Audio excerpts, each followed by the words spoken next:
Estúdios do Abrafarma Future Trends aqui em São Paulo, em parceria com Panorama Farmacêutico.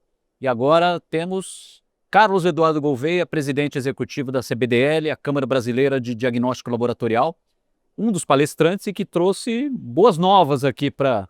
Mas vamos começar, Carlos, falando um pouquinho de dados, né? Você trouxe à tona indicadores que mostram claramente o poder das farmácias e o potencial que elas têm para mudar a realidade de acesso à saúde no país. Fala um pouquinho para a gente. Claro, muito obrigado pelo convite, é sempre um prazer estar aqui novamente, cada ano trazendo algum pouco de evolução, né? Uma demonstração de que o nosso mercado tem amadurecido e tem trazido boas respostas para as demandas que são gigantescas na área da saúde. E dentro desse aspecto que você tocou muito bem agora, eu consegui trazer um pouco do panorama do que está acontecendo. Houve uma publicação em 2021 da Lancet Commission em diagnósticos, mostrando que 47% da população global não tinha acesso, ou se tinha era muito difícil, muito pouco, ao diagnóstico. Por conta dessa situação, que era ainda agravada, uma situação que 81% dos testes... Desculpa, posso voltar? Pode voltar. Bom, nós tivemos hoje uma demonstração de que a situação... É que eu estou falando um pouquinho mais alto. Se bem que aqui o microfone não tem problema, né?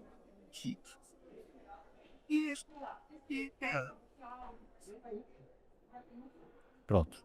A DR da rede. Eu vou voltar na pergunta e ficar mais fácil. Acho que vamos começar do começo, que aí já arremata de vez. Estúdios do Abrafarma Future Trends em parceria com Panorama Farmacêutico.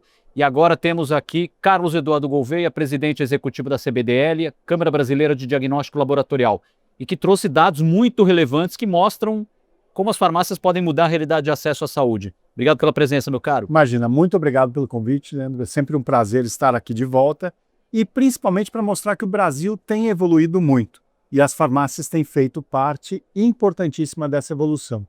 Eu trouxe hoje alguns dados que mostram que 90% dos testes voltados para doenças infecto-contagiosas, na verdade, deveriam ser feitos onde? Exatamente nos 47% dos locais ou da população que não tem acesso ou muito pouco acesso ao diagnóstico. Esses números impressionantes foram trazidos pela Lancet Commission, que publicou em 2021 esse grande estudo e que foi a base para uma resolução discutida, deliberada e aprovada na Assembleia Geral da OMS em 2023, que foi a resolução 76.5. Essa resolução ela visava exatamente o fortalecimento da capacidade diagnóstica. E como fazer isso? Não era e nem seria apenas com a estrutura de hospitais e laboratórios, tais como sempre se encontrava, mas principalmente através de uma integração muito grande com toda a nova capacidade, a nova estrutura de novos ambientes de testagem com novas tecnologias. E aí entrariam não apenas testes rápidos, point of care e outras tecnologias que porventura viriam à tona, mas também os novos ambientes, como farmácias, consultórios, ambientes diferentes para uma testagem muito com o critério da triagem, que é o que a gente acabou adotando. O Brasil, até por conta do Covid, ele se saiu até na frente ao permitir que as farmácias fizessem de forma provisória no começo e mais recentemente com a resolução 786 de forma oficial. E muito foi feito. Tanto é verdade que agora, em maio desse ano, com base numa nova atualização feita em 2025 pela Lancet Commission também, nós mostramos que o Brasil teve sim grandes resultados a apresentar. As farmácias, de uma forma estruturada, começaram a oferecer o serviço, novos modelos de oferta de produtos, não só o reagente, o teste rápido, equipamentos point of care e cada vez mais a presença da tecnologia da informação. Eu ousaria dizer que a inteligência artificial já está dando os seus primeiros passos e vai poder contribuir muito. Mas nesse primeiro momento, software, reagente e equipamento já fazem aí sim um grande pacote de oferta para o nosso mercado.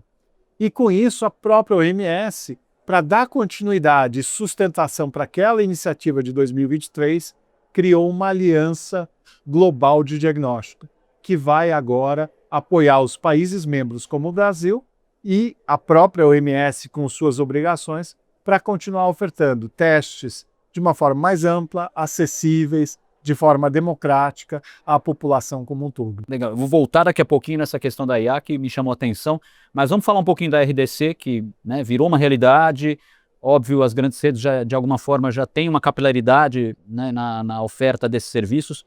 Qual é o próximo passo dessa jornada? O que você enxerga como futuro mais próximo, digamos? Olha, o painel que nós tivemos hoje foi excepcional para indicar um pouco os possíveis caminhos. Nós tivemos essa apresentação que eu fiz mostrando o que tem sido a evolução global do diagnóstico e como o Brasil está na fronteira, até de uma forma muito positiva, do diagnóstico, da oferta de diagnóstico, mas nós trouxemos também a Anvisa, através da Gerente Geral de Serviços de Saúde, o Ministério da Saúde, com uma pessoa responsável pelo ponto focal da qualidade para os programas de saúde pública, e a professora Ana Maria Malik, que é a professora do FGV Saúde, mostrando a importância do acesso, seja o setor público e privado, e a necessidade de integração. E nessas discussões, alguns pontos foram muito bem trabalhados, como a questão do controle de qualidade, que é ainda um ponto de dúvida para as farmácias ou para o setor de saúde como um todo. O que ficou claramente comprovado é que o modelo que tanto a 786 quanto a 978 adotaram, de você fazer o controle interno da qualidade na farmácia ou, alternativamente, um controle lote a lote pelo fornecedor, num laboratório que tem acreditação, seja o importador ou o próprio fabricante, mas propiciando e fornecendo para o seu cliente o certificado, isso já é um grande passo para exatamente dar aquela tranquilidade inicial, que aquele lote está atendendo aos requisitos básicos. Como a farmácia tem o seu próprio sistema da qualidade, certificando seus fornecedores, seja o fornecedor logístico, seja o armazém onde ela guarda os seus produtos, e mesmo dentro da sua loja, você tem um sistema da qualidade funcionando. Fica faltando apenas o controle externo da qualidade, que é o grau de proficiência do profissional que está ali fazendo o teste. Administrando os testes. Exato, administrando os testes ali na ponta. E foi muito importante trazer a experiência do Ministério, que o Ministério, de alguma forma, lida com uma situação até mais complexa do que a nossa nas farmácias. O Ministério trabalha com programas de saúde pública pelo Brasil inteiro.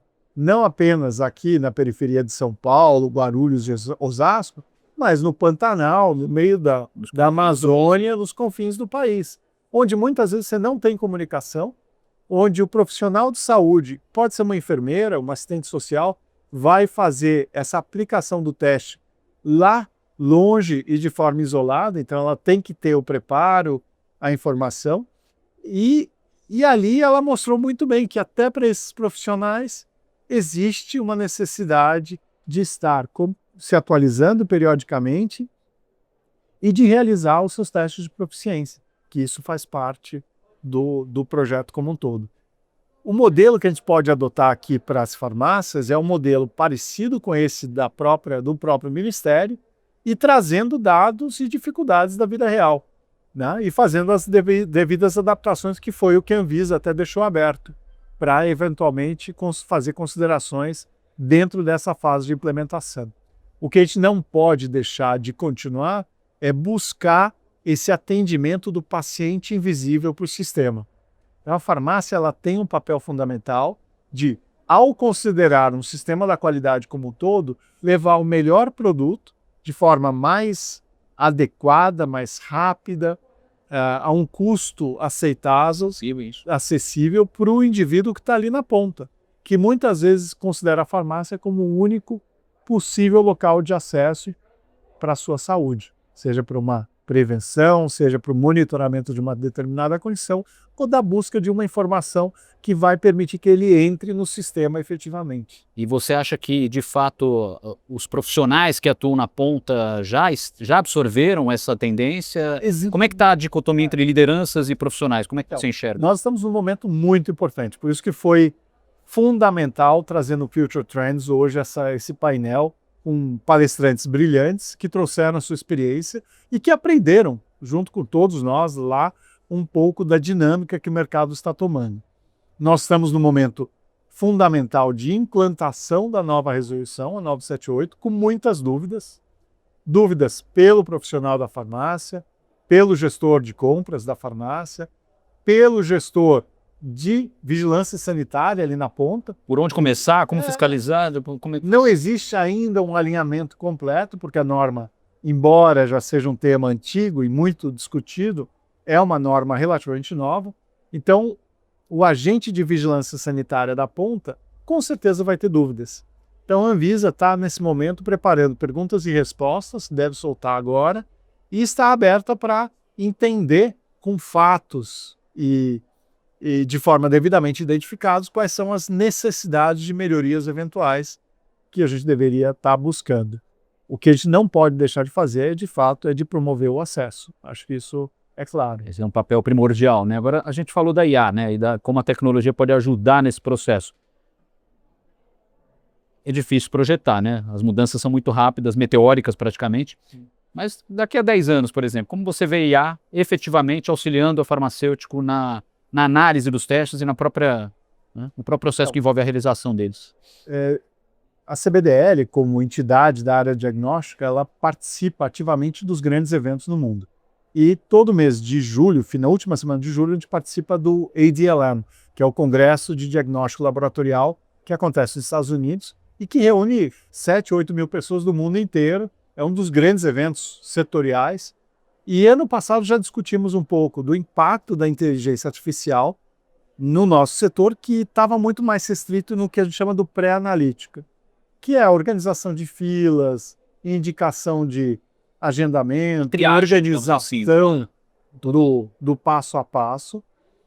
E esse ano já existe um entendimento que ela está muito mais incorporada na alma mesmo do nosso setor, já atuando de uma forma muito importante na busca de informações através de grandes bases de dados que consolidam os resultados. Então você consegue fazer um achado com o exame, porém você consegue acelerar a busca de uma eventual terapia, que seja, através desse compartilhamento dos dados em grandes bases de dados. Então tudo já começa a se conectar, se interligar, e eu acho que aí a farmácia vai poder se beneficiar exatamente desse grande elemento de investimento de todos, que é a inteligência artificial através de uma tecnologia da informação já muito consolidada, muito arraigada. As farmácias hoje já têm um hábito grande em lidar com informações, seja através do CRM... Leitura, né? A gente, de fato... Né? Exato. Então, eu entendo que a farmácia pode, sim, se beneficiar dos avanços que a inteligência artificial faça de uma forma até bem acelerada. Agora, de fato, eu não consigo ter a bola de cristal para indicar como e onde vai chegar.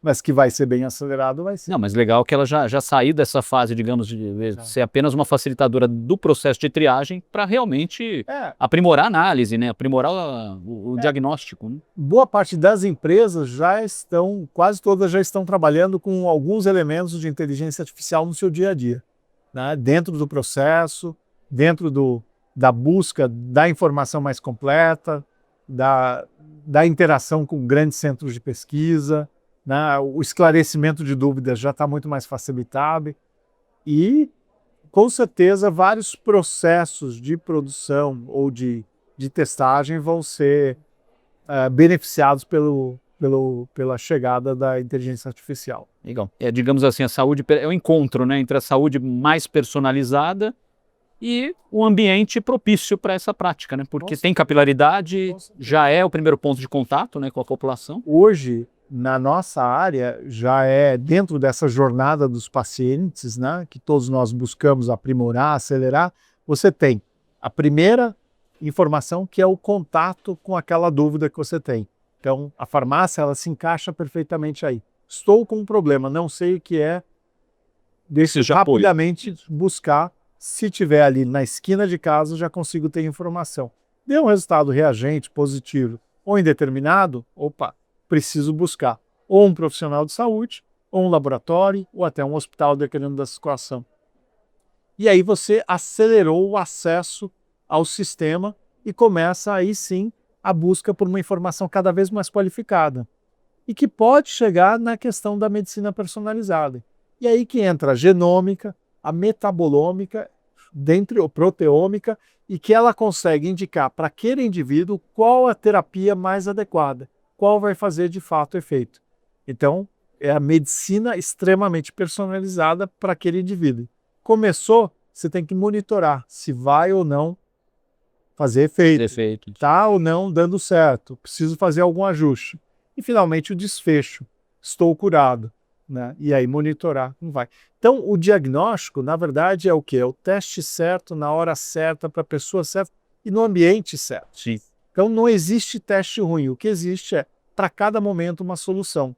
E que ela vai fazer parte. É o reagente, é o equipamento, é a tecnologia da informação e, com certeza, o profissional muito bem preparado para dar essa assistência e fazer essa integração com todo o sistema. Aí que está o grande PUI. A capilaridade das farmácias, sejam as 93 mil ou 122 mil que a gente tem na Bahia, né? Não importa, é muita coisa.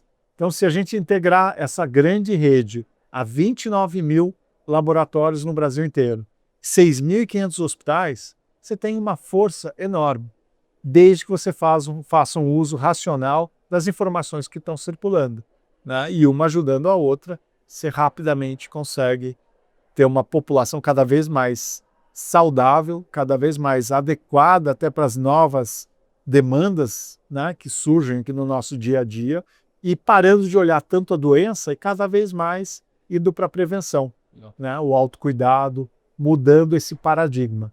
E aqui a farmácia tem um grande papel. Os dados e o consumidor à sua mão, né? É questão de saber aproveitar mesmo e trabalhar melhor a informação. Exatamente. Né? Obrigado. Carlos Eduardo Gouveia, da CBDL, diretamente aqui para os estúdios do Abrafarma Future Trends em São Paulo. Obrigado, meu caro. Obrigado. Prazer.